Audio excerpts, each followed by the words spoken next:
এর মহাসচিব মির্জা ফখরুল ইসলাম আলমগীর ব্রিটেন থেকে ফিরেছেন এবং সেখান থেকে ফেরার পর যখন উনি এয়ারপোর্টে নামলেন তখন সাংবাদিকরা ওনাকে একটা বিষয়ে অনেক প্রশ্ন করেছেন, কিন্তু একটা প্রশ্নের ব্যাপারে ওনার উত্তরটা যেটা দিয়েছেন উনি সেটা নিয়ে আসলে আমি আজকে আলোচনা করব। সেই বিষয়টা কি? সেই বিষয়টা হলো বিএনপির ভারপ্রাপ্ত চেয়ারম্যান তারেক রহমান সাহেব দেশে ফিরবেন কবে? এই প্রশ্নটা সাংবাদিকরা মির্জা ফখরুল ইসলাম আলমগীরকে বলেছেন এবং এটা কিন্তু আমারও জানার প্রশ্ন। আমিও এই প্রশ্নটার উত্তর আসলে জানতে চাই যে জনাব তারেক রহমান সাহেব উনি বিএনপির ভারপ্রাপ্ত চেয়ারম্যান। বিএনপি এই মুহূর্তে আমার বিবেচনায় বাংলাদেশে সবচেয়ে বড় রাজনৈতিক দলগুলোর মধ্যে একটি। সেই দলের ভারপ্রাপ্ত চেয়ারম্যান কবে দেশে ফিরবেন, এই প্রশ্নটা আমার মনে খুব জরুরি এবং এটার উত্তর আমি জানতেই চাই। আমার দেশের অনেক লোকই আছে যারা নাকি যে দলটাকে পছন্দ করবেন সেই দলের প্রধান দেশে থাকবেন না কেন, দেশে এমন কি প্রতিকূল পরিস্থিতি ওনার জন্য তৈরি হয়েছে যে উনি আসতে পারেন না। এই প্রশ্নটা আরেকটু আমি এলাবোরেট করি। সেটা হলো যে আওয়ামী লীগ আমলেও কিন্তু আওয়ামী লীগে যারা সরকারে ছিলেন, সরকার প্রধান ছিলেন অথবা দলের যারা শীর্ষ পর্যায়ের নেতা ছিলেন, তারা মাঝে মাঝে নানা রকম ব্যঙ্গ বিদ্রুপ করে বলতেন যে তারেক রহমান সাহেব যদি রাজনীতি করতে চান দেশে আসেন না কেন। তখন আমিও মনে করতাম, আমিও মাঝে মাঝে বলতাম যে উনি দেশে আসেন না কেন, আসা তো উচিত। হ্যাঁ, ওনার বিরুদ্ধে মামলা আছে, সরকারি হামলা আছে, সরকার নানাভাবে নির্যাতন করতে পারে, করতেই পারে। তা আপনি তো রাজনীতি করতে নেমেছেন, আপনি সেই সমস্ত নির্যাতন সহ্য করার মতো সাহস আপনার থাকবে না কেন? আপনার দলের লোকেরা তো এদেশে সেই সমস্ত নির্যাতনের মুখোমুখি হচ্ছে। আপনার দলে একজনের বিরুদ্ধে 100, 150, 350, 400 পর্যন্ত মামলা হচ্ছে। তারা তো দেশ ছেড়ে, তারা তো নিজের বাড়ি ঘর ছেড়ে পালিয়ে বেড়াচ্ছে। অনেকে তো আওয়ামী লীগ আমলে জঙ্গলে পর্যন্ত রাত কাটাতেন, ঘরে থাকতে পারতেন না। তো আপনার দলের লোকেরা যখন এই ধরনের কষ্ট করছে, সেই কষ্ট আপনি তখনই ফিল করতে পারবেন যখন আপনি নিজেও এই ধরনের কষ্ট করবেন। আপনি তো করেন না, তাহলে আপনি আসবেন না কেন? এই প্রশ্নটা তখন আমার ছিল। আমাকে এর সঙ্গে অনেকে আলাপ হয়েছে এবং তারপরে আমি বিএনপির কিছু যুক্তি জানতে পেরে আমি একটু ভেবেছি না হতে পারে। সেই যুক্তিটা কি? তারা বলেছে যে আওয়ামী লীগ সরকারের এতটাই স্বৈরাচারী ছিল, যদি তারেক রহমান সাহেব দেশে ফিরতেন ওই সময়, তো তার বিরুদ্ধে যেহেতু একটা 21শে আগস্ট গ্রেনেড হামলা মামলার উনি যাবজ্জীবন কারাদণ্ড প্রাপ্ত ছিলেন, তখন তার বিরুদ্ধে বিচারিক আদালতে যাবজ্জীবন কারাদণ্ড ঘোষণা করা হয়েছিল। তো তাকে তো অ্যারেস্ট করা হবে এবং অ্যারেস্ট করার পর এমনও হতে পারে তার জেলখানায় মৃত্যু হবে, তাকে মেরে ফেলা হবে। এই যে আশঙ্কাগুলো, এই আশঙ্কাগুলো কিন্তু একেবারে উড়িয়ে দেওয়া যায় না। আগের সরকারের যে চরিত্র, সেই চরিত্রের সঙ্গে এই আশঙ্কাগুলো একেবারে বেমানান নয়। কাজে এই আশঙ্কাটাকে আমি গুরুত্ব দিই। কাজে তখন আমি মনে করেছিলাম যে ঠিক আছে, তাহলে না আসার লজিকটা ঠিকই আছে। আমি যেটা বলেছি আমারই আসলে ভুল বলা হয়েছে, আমি এভাবে ভেবেছি। তখন আমি কিন্তু অনেক জায়গায় বলেছি, কিন্তু আমার কাছে মনে হয়েছে যে না, তাদের লজিকটা একেবারে উড়িয়ে দেওয়ার মতো নয়। কিন্তু এখন কি, এখন কি ওনার সেরকম কিছু আছে? একটা দেখেন আপনারা, 21শে আগস্ট গ্রেনেড হামলা মামলা যেটা ছিল, সেই মামলায় উনি খালাস পেয়ে গেছেন। কারণ ওই মামলায় সবাই খালাস পেয়ে গেছেন।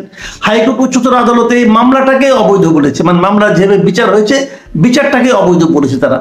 এবং যে কারণে 1900 আরো যারা যাবজ্জীবন কারাদণ্ড অথবা মৃত্যুদণ্ড যা ছিল, এই মামলায় সবাই কিন্তু খালাস পেয়ে গেছে।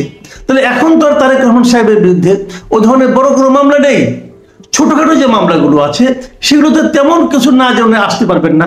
দেখুন মির্জা ফখরুল ইসলাম আলমগীর কি বলেছেন, আমি ওনার বক্তব্যটা পড়ে শোনাই। মির্জা ফখরুল ইসলাম আলমগীর বলেছেন, সব মামলা শেষ হলে দেশে ফিরবেন বিএনপির ভারপ্রাপ্ত চেয়ারম্যান তারেক রহমান। সব মামলা শেষ হবে। সব মামলা কবে শেষ হবে? সব মামলা কবে শেষ হবে? এটা তো একটা বিচারিক প্রক্রিয়া। ধরা যাক, হাইপোথেটিক্যাল আমি বলি, ধরা যাক আগামী মাসে ইলেকশন হবে, ইলেকশন হয়ে গেল, ইলেকশনে বিএনপি জিতলেন, তখনও মামলা সব শেষ হয় নাই, তারেক রহমান সব আসবেন না? আমি তো নিশ্চিত আসবেন, উনি তখন আসবেন। তো এই সব মামলা শেষ মানে এটা কি? উনি কি মনে করতেছেন যে নির্বাচনের আগে সব মামলা শেষ হবে? নাও হতে পারে, কোনো কোনো মামলা ঝুলে থাকতেও পারে। নির্বাচনে যখন তফসিল ঘোষণা করা হবে, এই নির্বাচনের প্রচারের জন্য তারেক রহমান সাহেব দেশে আসবেন না? আসবেন। তো আসা তো উচিত আমি মনে করি। তো এটা উনি কেমন কথা বলেন আমি বুঝতে পারলাম না। উনি আবারও বলেছেন যে আপনারা জানেন উনার মানে এই যে তারেক রহমান সাহেবের কথা বলা হচ্ছে, উনার বিরুদ্ধে অনেক মিথ্যা প্রতিহিংসামূলক মামলা রয়েছে, সেগুলো প্রত্যাহার হলে বা আদালতের মাধ্যমে শেষ হলেই তিনি ফিরবেন। আমি এই কথাটা কোনো অর্থই বুঝলাম না। একজন রাজনৈতিক দলের নেতা উনি সব মামলা শেষ হলে অথবা সব মামলা প্রত্যাহার হলে উনি মুক্তভাবে আসতে চান কেন? ওনার নামে কোনো মামলা নাই, এরকম একটা বাস্তবতা, এরকম একটা সিচুয়েশন হলেই কেবল উনি আসবেন, এই কথাটা আমার কাছে গ্রহণযোগ্য না। কেন ফখরুল ইসলাম আলমগীরের বিরুদ্ধে কি মামলা নেই এখানে এই মুহূর্তে? আছে তো, তো উনি দেশে আসেন কেন? উনিও বলতে পারতেন আমি সব মামলা শেষ হলে আসবো। পার্থক্যটা কোথায়? কেন থাকবে না? খালেদা জিয়া কি মামলা নিয়ে দেশে থাকে নাই? আমি মনে করি এগুলো তারেক রহমান সাহেবের বক্তব্য নয়, আমি মনে করি হওয়া উচিত না। কারণ উনি এরই মধ্যে হাসিনা সরকারের পতনের পর উনি এরই মধ্যে বিএনপি পরিচালনা করতে যে এমন কিছু পদক্ষেপ নিয়েছেন যে পদক্ষেপকে আমার কাছে খুবই ম্যাচিউর পদক্ষেপ মনে হয়েছে। এই ধরনের একটা ম্যাচিউর পদক্ষেপ যিনি নিতে পারেন, যে যিনি চিন্তা করতে পারেন, তিনি এই ধরনের কথা আবদার করবেন যে সব মামলা শেষ হয়ে গেলে আমি আসবো, সব মামলা প্রত্যাহার না করলে আমি আসবো না, এটা আমার কাছে গ্রহণযোগ্য না।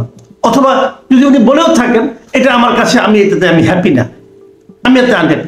এবং একই কথা কিন্তু খন্দকার মোশাররফ হোসেন বিএনপির একজন শীর্ষস্থানীয় নেতা, তিনিও কিন্তু একই কথা বলেছেন। তিনি বলেছেন ইতিমধ্যে বিএনপির ভারপ্রাপ্ত চেয়ারম্যানের বিরুদ্ধে যেসব মিথ্যা ও বানোয়াট মামলা আছে তার মধ্যে অনেক মামলা থেকে অব্যাহতি পাচ্ছেন। মামলাগুলো যত তাড়াতাড়ি শেষ হবে আমাদের ভারপ্রাপ্ত চেয়ারম্যানের দেশে ফেরার সম্ভাবনা তত দ্রুত হবে। না, আমার কাছে এই লজিকটা ভালো মনে হলো না। এটা আসলে ওনাদের কাছে বেসিক্যালি কোনো উত্তর নাই, তো কাজে একটা কিছু বলে ওনারা সান্ত্বনা পাওয়ার চেষ্টা করছেন। আমি মনে করি এটা ঠিক না। আমি মনে করি তারেক সাহেবের দ্রুত দেশে আসা উচিত, এসে দলের দায়িত্ব নেওয়া উচিত। হ্যাঁ, আমি মানি আপনি দূরে থেকেও কাছে আছেন, দূরে থেকেও আপনি অনলাইনের মাধ্যমে সমস্ত একদম উপজেলা পর্যায়ের মিটিংও আপনি অনলাইনে যুক্ত হন, এটা আমি শুনেছি।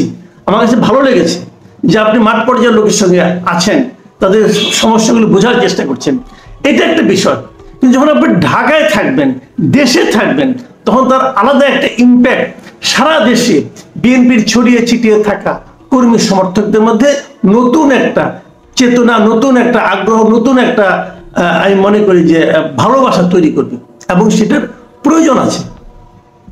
কাজেই আমি মনে করি এই সময়ে ওনার দেশে আসা উচিত, এবং সেটা যত দ্রুত সম্ভব। এবং উনি আইনগতভাবে ওনার মামলাগুলো মোকাবেলা করুন, কেন করবেন না? করুন মোকাবেলা, সমস্যা তো নাই। আরেকটা কথা পাশাপাশি আমি এটাও বলি, ওনার ওইখান থেকে উচিত একটা দাবি তোলা। সেই দাবিটা হলো বিএনপির বিরুদ্ধে কিন্তু অগণিত মামলা আছে, লাখ লাখ মামলা আছে বিএনপির নেতাকর্মীদের বিরুদ্ধে। এই সরকার আসার পর সেই মামলাগুলো কি উত্তর হয় নাই? কেন হয় নাই? হওয়া তো উচিত ছিল আমি মনে করি। আমরা কি বুঝি না যে কোনটা রাজনৈতিক মামলা আর কোনটা জেনুইন মামলা? যে মামলাগুলো রাজনৈতিক, এই 100, 150, 200 করে যে মামলা একজনের আসামি করা হয়েছে, আমি মনে করি যেমন 111-এর পর আওয়ামী লীগ কিন্তু তাদের দলের বিরুদ্ধে, নেতাকর্মীর বিরুদ্ধে যে মামলাগুলি ছিল সেগুলো উইথড্র করে নিয়েছিল।